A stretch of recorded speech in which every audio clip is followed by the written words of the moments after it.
Hi there! Let's go through a quick walkthrough of how to renew the content token within Jamf Now using Apple Business. After logging into Jamf Now, click Volume Purchasing in the sidebar. In the Apple Business section, take a moment to note the name of the Apple account and location. This will help us make sure we renew the correct content token in Apple Business. When ready, click Renew. With the Apple Business button selected, click Next. Here we find a list of instructions on how to download a content token from Apple Business.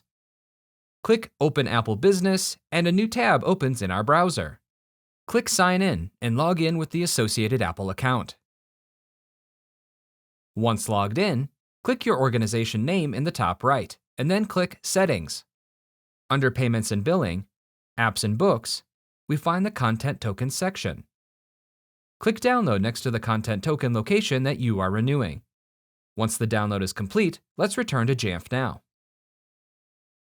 With those steps completed on this page, click Next on the bottom right. Click Browse and choose the VPP token we just downloaded. Click Upload to confirm the selection. When prompted to renew or replace the token, choose Renew My Server token and click Continue. If prompted, confirm your country or region and click Continue.